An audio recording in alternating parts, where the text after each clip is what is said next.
Joining me today, I have Tim Smith, the Program Manager for the Dufferin Caledon Care Collaborative, and Allison Yeatman, the Program Manager for the 24/7 Crisis Peel from the Canadian Mental Health Association, Peel Dufferin. Well, that was a mouthful for sure, but thank you so much, both of you, for joining me today.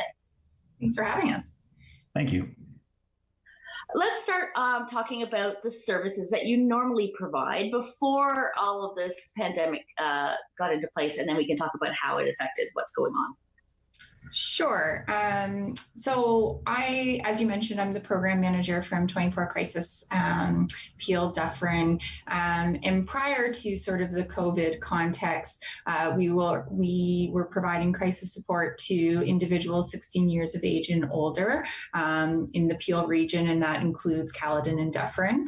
And that is sort of a spectrum of crisis support services. So that includes telephone support, visits for further crisis assessment, and those visits could have been with ununiformed police officers, or just our sort of crisis support workers coming out into the community and meeting with individuals and their families for crisis assessment.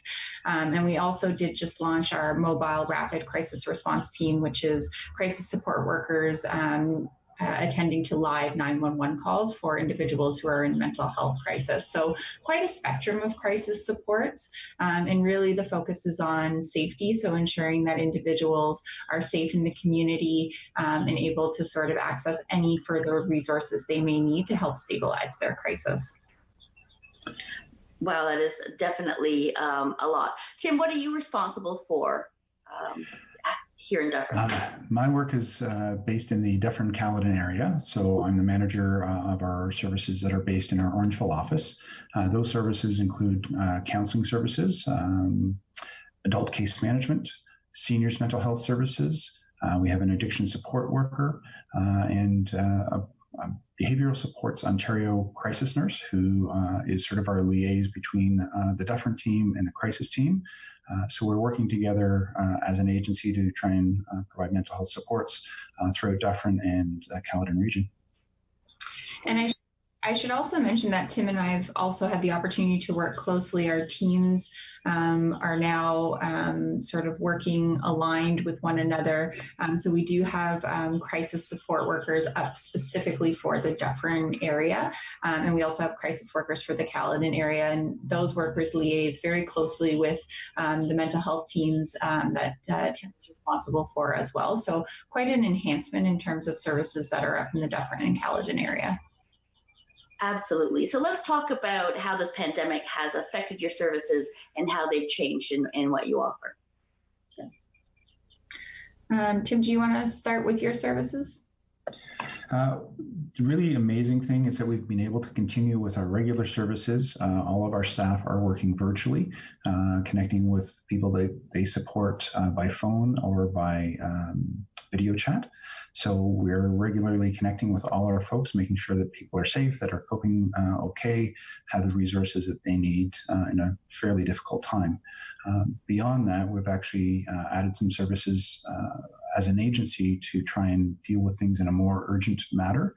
So people can call and connect with our central intake phone number, be connected with a worker immediately, have a few questions asked to understand what the individual's needs are, and we can usually connect somebody with a mental health worker either for individual support or through a virtual group within 24 to 48 hours, which is something that we haven't done historically.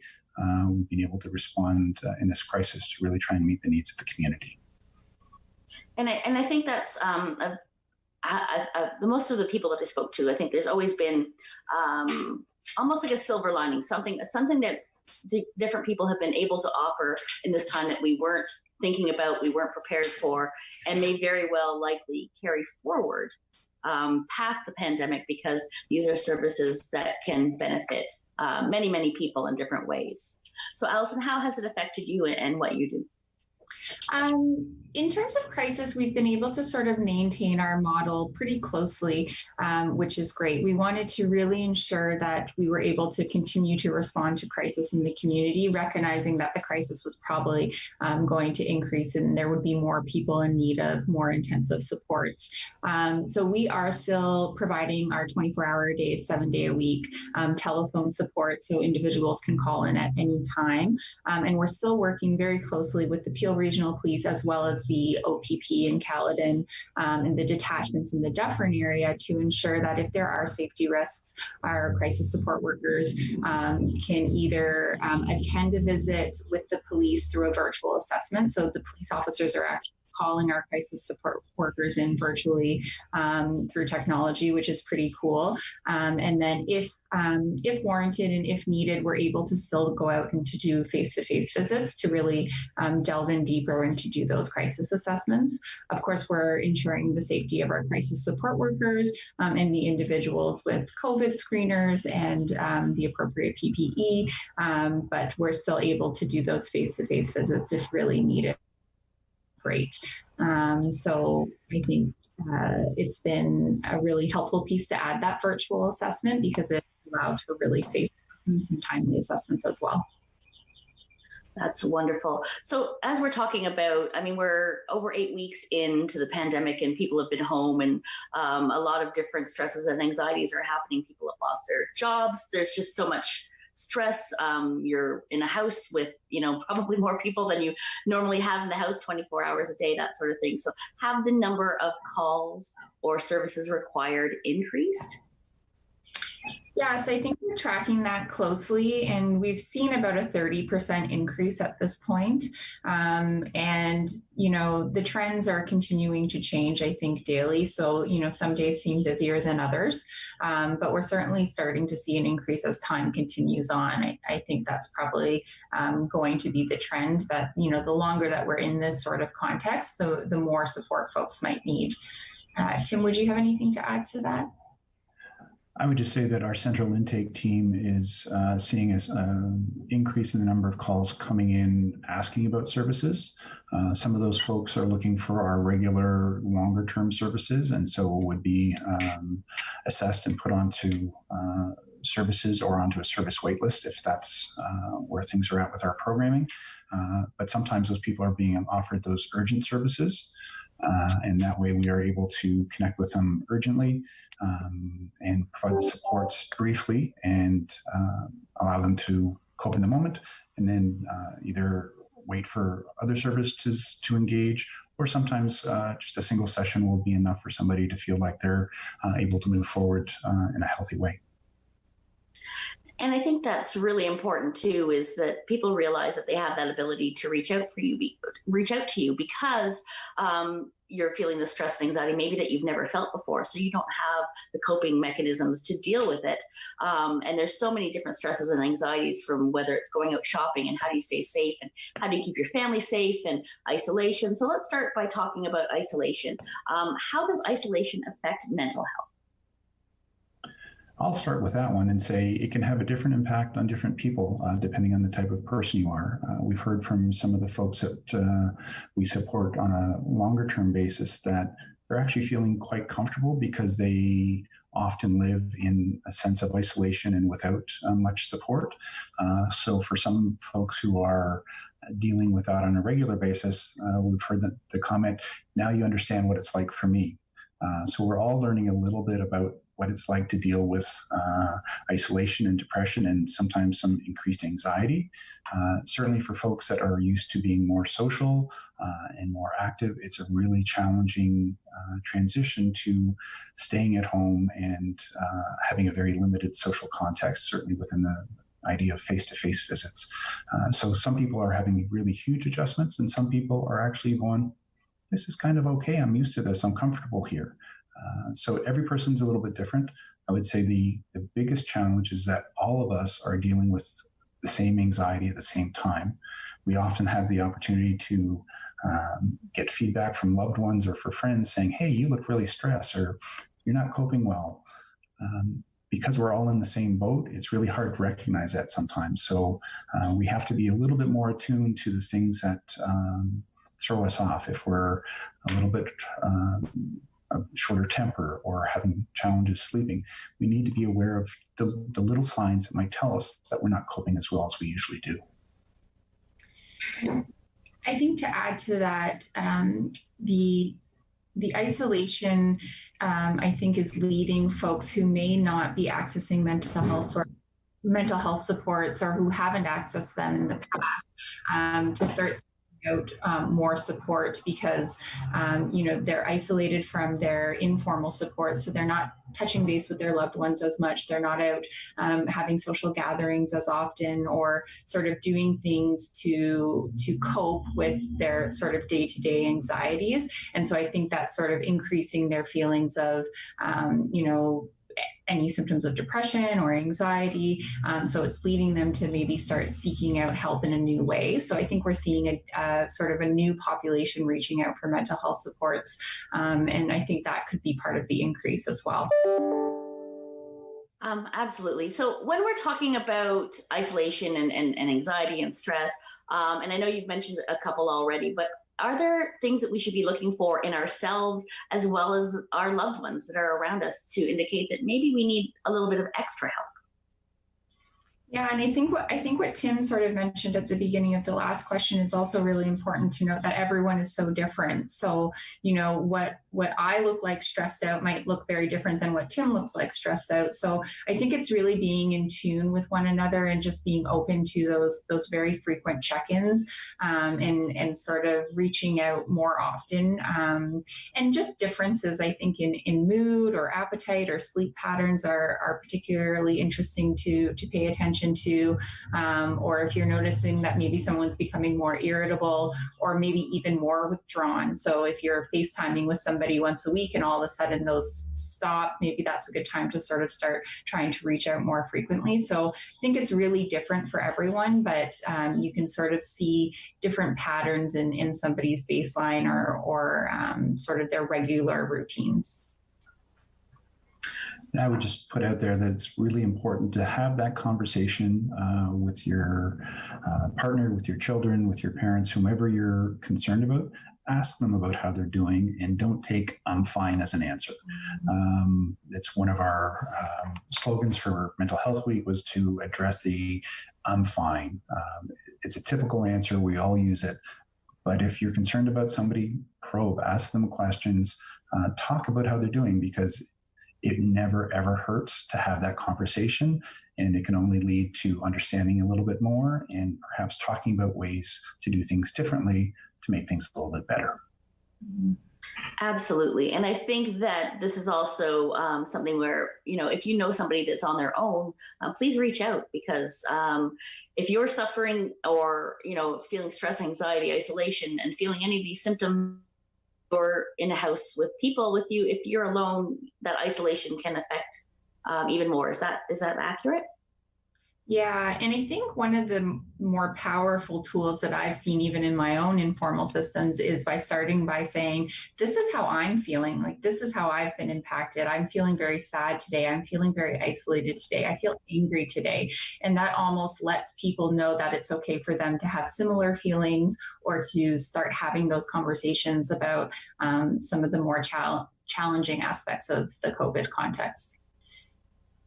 Absolutely. Well, I want to thank you both for joining us today and giving us some excellent information and letting everybody be aware of the services that you do provide, and that you are there to help all of us out here, because we're all going through the same thing. So thank you very much for taking time today to speak to all of us.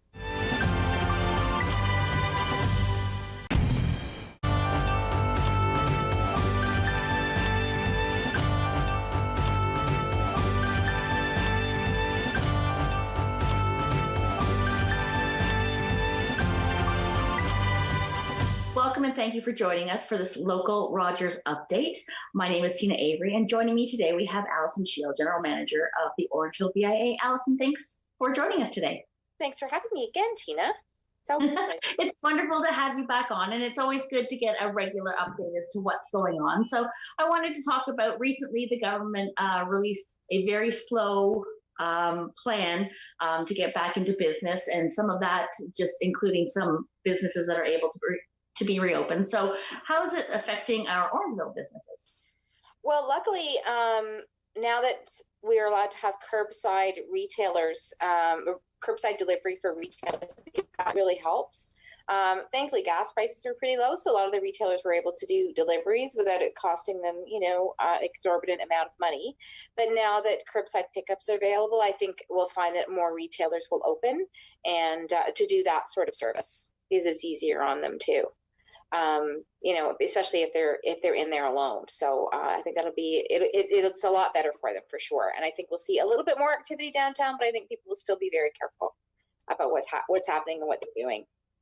Yeah, and I think that's very important that, yes, the businesses are open and everybody is getting very excited that maybe we might see some uptake in the general community and what's happening. But it is, I think, really important for all the residents to realize that we still need to be very safe. We still need to follow the rules.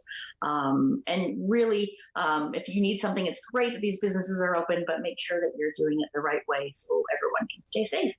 Exactly. And the businesses have learned and, how to connect with their customers in a safe way as well.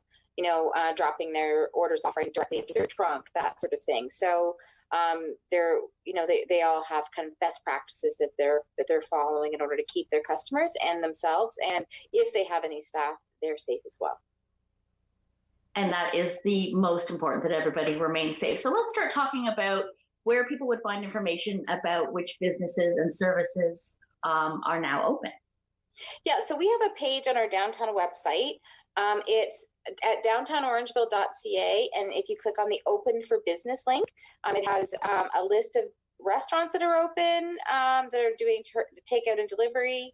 It also has a list of services, shops, and also businesses that are outside of the downtown area that we also want to let people know that are open. So even though they're not within the boundaries of the BIA, we understand that all small businesses are struggling right now, and we're just doing our best to support everybody as best we can. Because we know that our site is kind of a go-to site for a lot of people looking for what's happening. So. Okay, that is awesome. So let's talk about, let's be very specific. Let's start talking about some of the businesses and services that are open. Let's get everybody up to date and what the changes are as it stands right now, because we all know that things change on a regular basis, sometimes hourly with what's going on.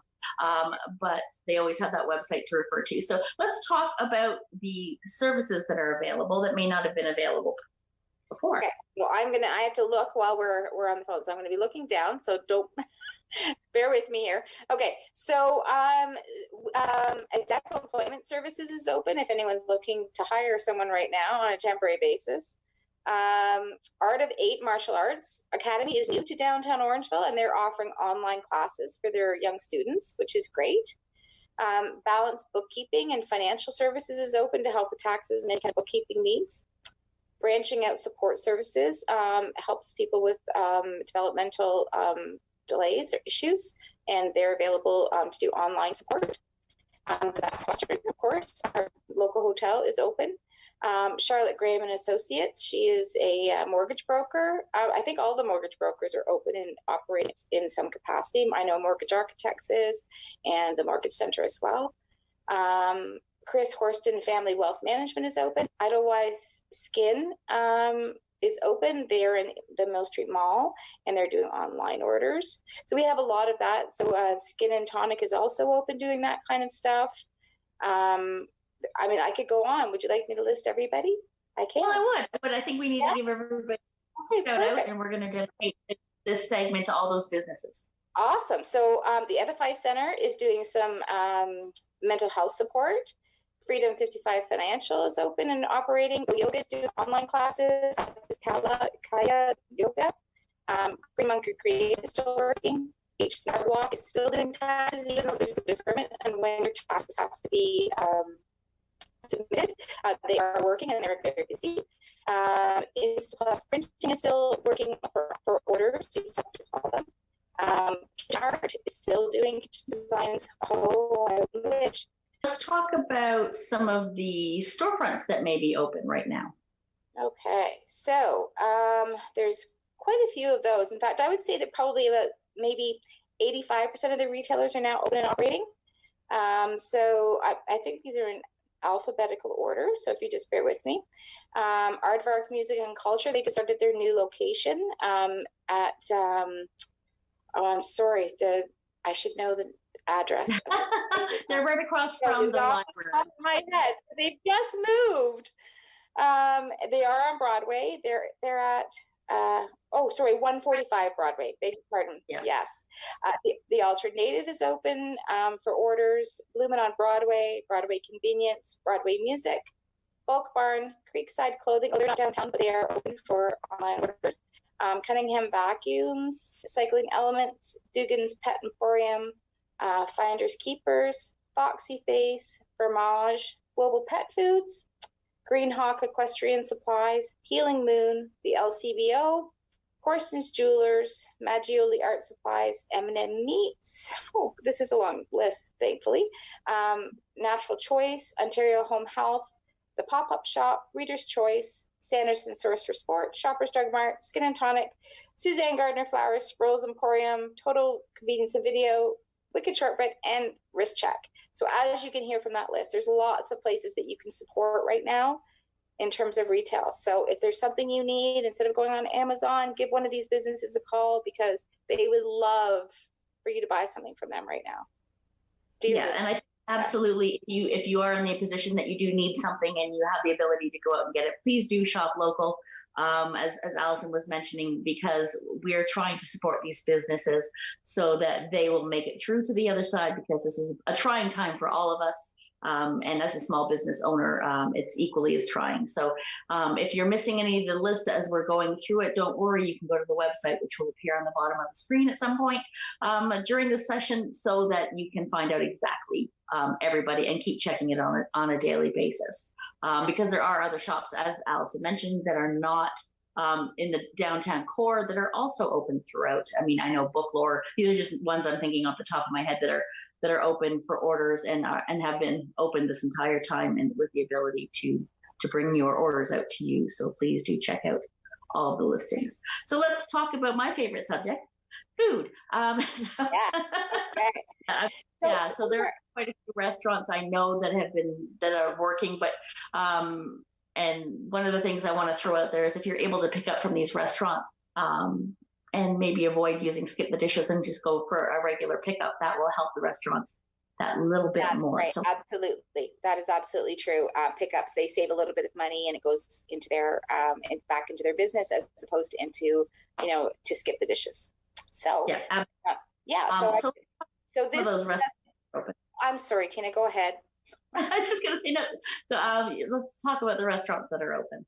Yeah, so this list does include some of our fast food restaurants. So A&W, the Barley Vine Rail Company, or BVR, Boston Pizza, Bluebird Cafe and Grill, Coriander Kitchen, Euphoria, Fromage, to KFC and Taco Bell. Lavender Blue Catering is open for frozen meals and special orders for Mother's Day, things like that. McDonald's, Mill Creek Gardens and Ice Cream Cafe, Mocha Berry Coffee, Pia's on Broadway, Pita Pit, Pizzaville, RJ's Taste of Asia, Rustic Bistro, Subway, Sil Iramos, The Chocolate Shop, Tim Hortons, and Wicked Shortbread. And did I say Euphoria? I did say Euphoria, because they just kind of came online just the other day. So we're excited that all of those businesses are open right now. Some of them have different days of operation, so please give them a call. They might not be open every single day of the week. Some of them are open at the end of the week or at the beginning of the week, but certainly all worth the call, and they're all amazing restaurants. Absolutely. Did you mention Mocha Berry? I'm not sure if you did, but if you did mention Mocha Berry, yes. So Mocha Berry just opened late last week, actually, for pickup and delivery. So he was delivering coffee, like ground coffee, for a while there, but he's now open for pickup, takeout. So that's exciting stuff. So and I think one of the things that you mentioned, Alison, is equally as important, is you can't necessarily go by the hours that are listed on Google when you're looking. So it's really important that if you are looking to support these businesses, give them a call directly, find out how their operation is working, and then what hours they are, and then you can make arrangements accordingly, because you can't always, there's so many things changing and so many people that are opening, and that it may not be as up to date as we would want it to be. So. Exactly. And so I have something exciting to announce that I haven't even told you about in advance. So we're launching a new downtown marketplace, a shop online downtown marketplace. So all of our, well, not everybody will be on there at first, but each of our members will be adding their own online stores to the shop downtown marketplace. You can shop by item. So if you want to look for skirts, you can type in skirts and I'll show you all the stores that are selling skirts or books or whatever, or you can shop by store. So we're very excited about launching that, and it probably will be happening in the next week or two. So, but we can send you the details so you can put that up on the screen too. Yeah, absolutely. For that's very exciting. And it's, I mean, as much as we're all living with different types of stresses and anxieties and dealing with the day-to-day, the way things are adapting are phenomenal. And there are some silver linings in what's happened in that, moving forward, business the way we know it may change, but there may be more opportunity for people, which I think is some of the good things that we're finding from what we're going through right now, for sure. So that is awesome information. So let's talk quickly. We've got a little bit of time left, about a minute left or so. Let's talk about how this has affected the farmers market and what we may be looking at for the future. Yeah, so we're a little delayed in getting the farmers market open this year. The Ontario government has deemed that farmers markets are essential services, so we're lucky about that. But the problem is that farmers markets, because they're a really social place, I think the government's a little bit worried that it's going to become a social outing, and we don't want that. We have to make sure that people are social distancing, and it's more of a grocery store type environment as opposed to an event. So this is the challenge, is trying to find the right balance. So we have to follow our Wellington, Dufferin, Guelph public health guidelines for farmers markets. They've just released what they're going to be allowing us to do, and we're just waiting for final approval from the town of Orangeville. We're hoping to open in the next week or so. So it would be May 16th, or failing that, week after that. So that would make it May 23rd, I believe. That's correct. So it will be downtown. The exact location we will be releasing when we confirm up the date. But it will be a shop online, pay online, and it's going to be a pickup hub location only for the first little while until things lighten up, and then hopefully the health board will allow us to actually open the market for restricted access, social distancing shopping. But we're just going to have to be patient for that. I think everybody just has to understand that things are going to take a little bit of time, but you can still get great fresh local food by ordering it online and picking it up at the farmers market. Wonderful. Allison, thank you so much for joining us again today. And when you have an update, come on and join us again. All right. Stay tuned for the farmers market updates. Go to orangevillefarmersmarket.ca often to find out when we're opening. Thanks so much.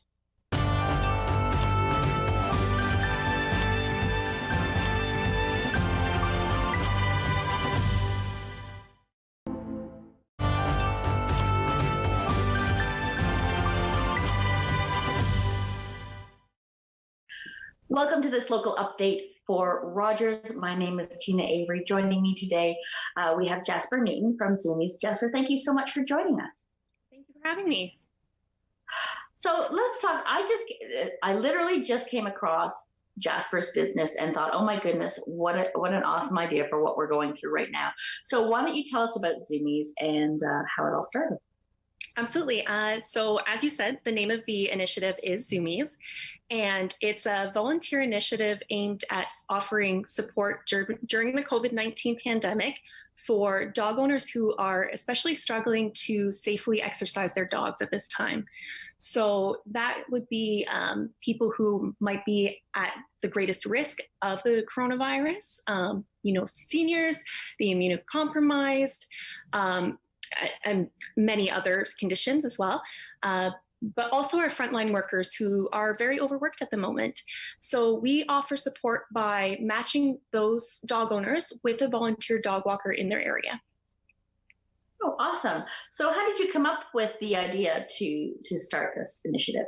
Yeah, so I was looking for a way to give back to my community, but I also wanted to combine my love for dogs. I'd done some research and I noticed that there was definitely a lack of support and resources out there for dog owners at this time.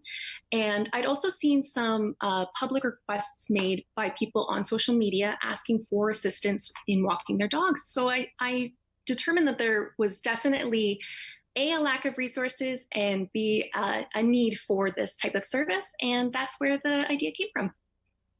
Okay, so is there a cost for this service? No, Zoomies is completely free. It's free for everyone involved. We really are just trying to offer assistance, do what we can to help out during these difficult times. So zero cost to register. Okay, awesome. How do you match up the walker with the different pets? Yeah, so we have actually a registration process for both volunteers and dog owners. And based on their applications, we do our best to match them based on who we think would be best suitable for the type of dog that is needing to be walked. So several factors come into that, primarily location. We want someone that's nearby, but additionally, we do look into things such as, are they willing to walk a larger dog? Are they willing to walk for a certain length of time that the dog might need? And based on those metrics, we find the best suitable match and connect them. Awesome. So how do people sign up if they're looking to have their dog walked? So our primary way of, or method of communication, I should say, at this time is online, particularly through our Facebook page, which for those dog owners who might have Facebook or have access to Facebook, they would be encouraged to join the group. It's facebook.com/groups/Zoomies dogs.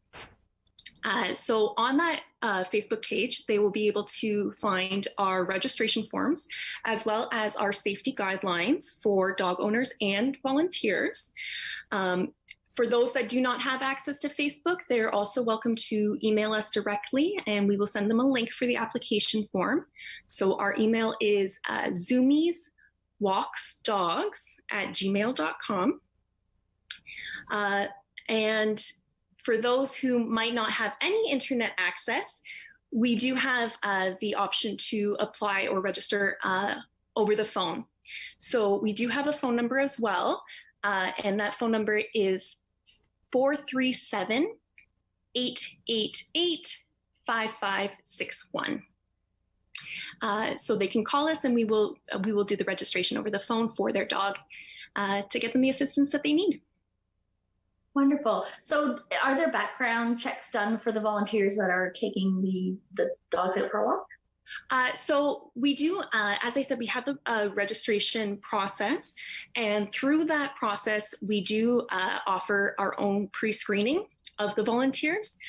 So we do ask several background questions to make sure that we feel comfortable that they would be a good match for the dog owner. Okay, so this is a fairly new business then, because this sprung up via the COVID-19 crisis that we're in right now. Is that correct? Correct. Very new. So moving forward, do you see an application for this business moving forward after we come to the other side and everybody's back to being able to go out and socialize, but may just truly love your service of walking their dogs? Well, as you said, it's a very newly formed initiative. So we're still figuring out the ins and outs and our projections of where this might go. At this time, it's our mission is to assist people during the pandemic, and of course, we might entertain continuing it beyond that if we feel that there is a need. However, we do want to stress that we are not trying to take business away from professional dog walkers who rely on that as their primary source of income.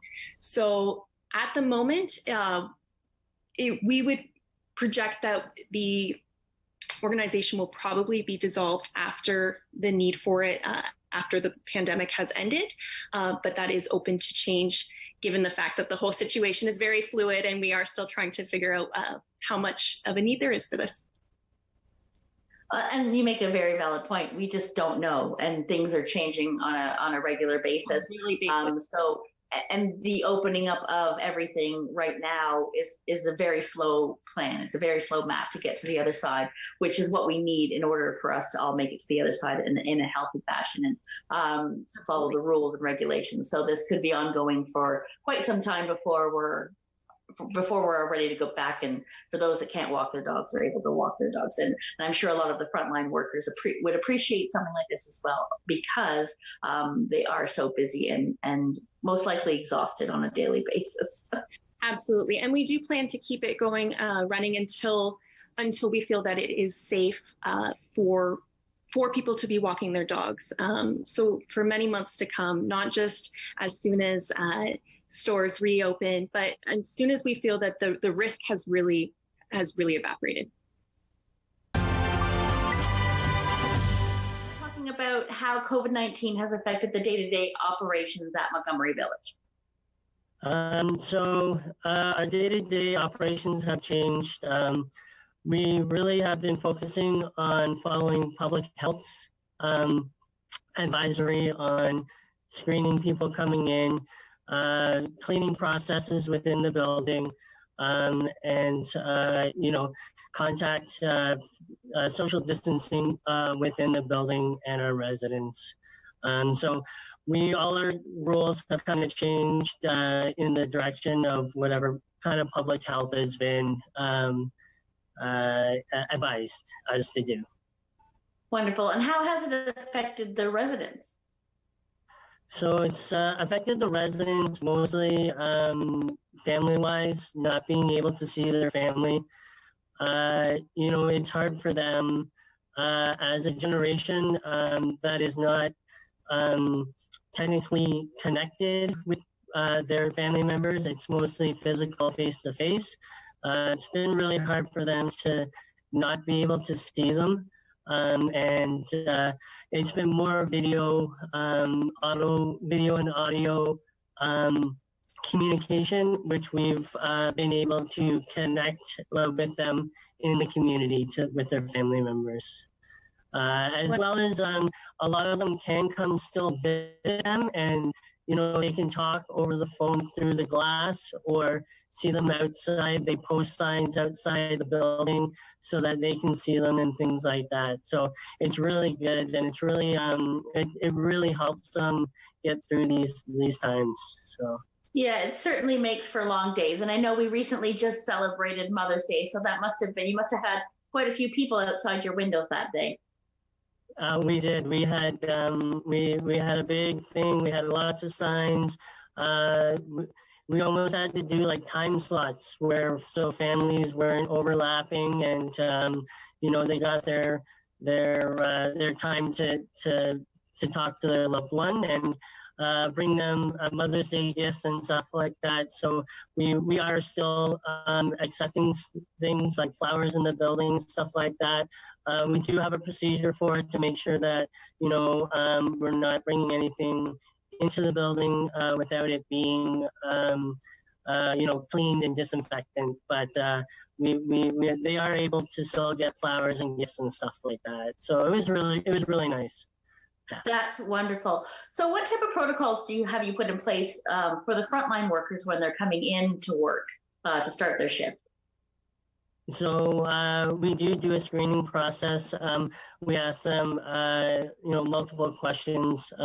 It's around between 8 and 15 questions, regarding, COVID, their exposures to the community. We also have been doing temperature checks when they come in, and then at the end of their shift as well, to monitor everybody's temperature, in and out of the day. So with regards to the PPE, the personal protection equipment, are you in need of supplies? Can the community help in any way? No, we've been fully stocked since this has begun. Chartwell has done an amazing job being able to purchase PPE equipment from various companies, as well as the government has been very supportive and has been able to supply us as well with any PPE, if it's the gloves, face mask, screening mask, face protection, everything. We have everything, and we're fully stocked. That are not there. How are you staying in communication with their family members to make sure that they're okay? I'm sure they're contacting you regularly. We get emails, we get phone calls. We've been on a week-to-week basis. We send out emails to the family members, updating any new procedures that we are doing in the building, anything regarding them visiting, or any changes that public health are asking us to do. We keep the families updated and keep them in the loop of what's going on in Montgomery Village, as well as we send out pictures of all the things that we're kind of doing to keep the spirits of the residents happy and stuff like that. So the family members have been very, very supportive, very good. So how are you and the staff remaining positive at this time, dealing with all of this stress and anxiety that you're feeling from everywhere? So we, as the management team and the staff, we've created this environment, and I think it has to go with the screening processes and everything, that people feel safe in here. I know I've talked to a lot of staff members and management team, and we feel safer in here than we do at the grocery store or at the gas pump or at the bank. The screening process in here is very thorough. And so when the residents and the staff are together, the residents can feel that the staff feel safe. And it's just a really positive environment. We keep it light, we keep it fun, and we enjoy. And we just go day by day and get through it all.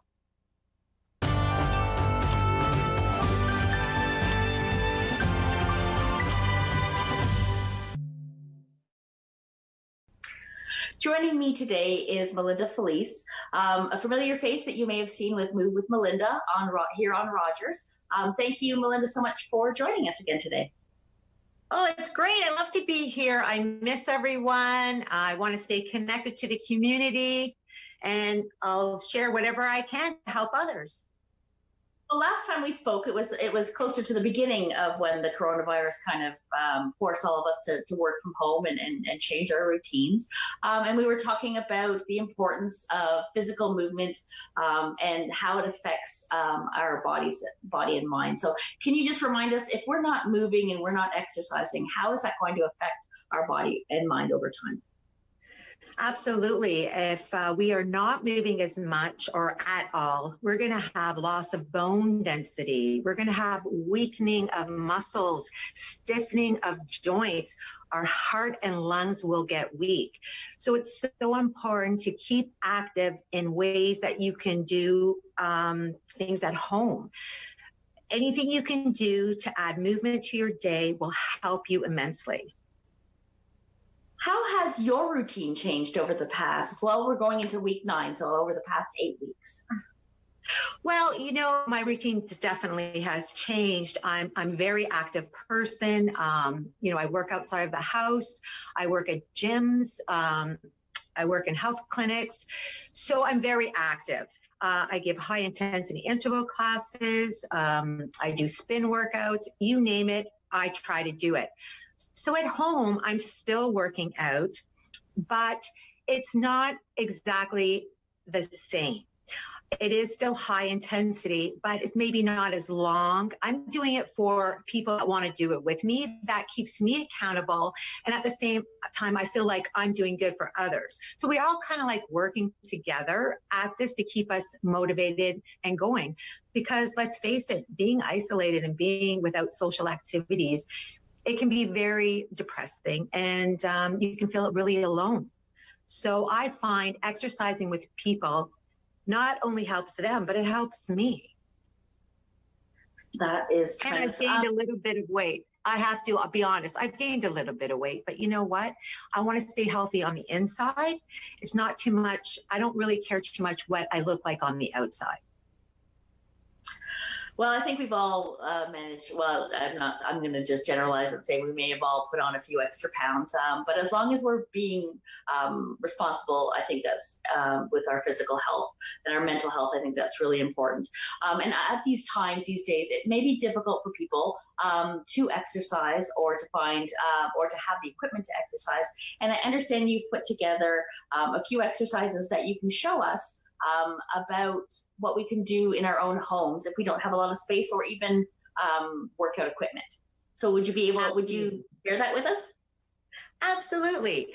There's 5 things, there's 5 exercises we can do that mimic everyday movements. So you're at home, you don't have any fitness equipment, but you can use the tools that you already have in your home. So the 5 exercises that I'm going to show you include a pull, a push, a hip hinge, a squat, and a plank. Those are the exercises that we should incorporate each and every day to help us move more and get those joints lubricated. Okay, so let's get right to it. So I'm going to show you the tools that I are going to be using today. I'm going to move my camera and get it set up so you can see me nicely. I'm going to use a couch.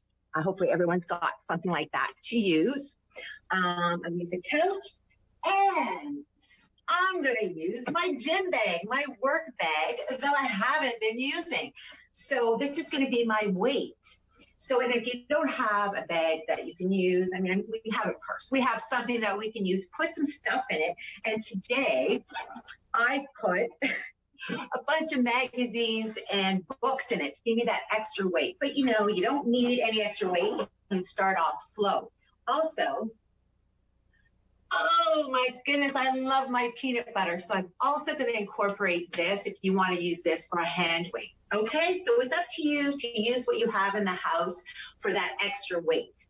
All right, so let's start. Let's start with a squat. Okay, very, very important to do squats for the major muscles down below. So you're going to grab your bag, all right, or your weight. You're going to be a little bit wider than hip distance, and you're going to feel the weight in the heels. You're going to come right down, push back the hips, and then come up. So you can see my weight, my bag, weighted bag is on the ground. That's okay, because I'm going to do a push along with this squat, and I'm going to show you how. So down, hips forward, and squeeze the butt. So down, lift. Down, lift. This is the easier version. All right, 4. We'll do 8 of each. 5, 6, 7, one more, and down we go. Now, as we go down, we're going to lift our bag up. That's the push. So, ready? 8, get low. 7, we're doing good. 6, oh, feel that shoulder. 5, give me 4 more. Breathe it. 4, 3, good stuff.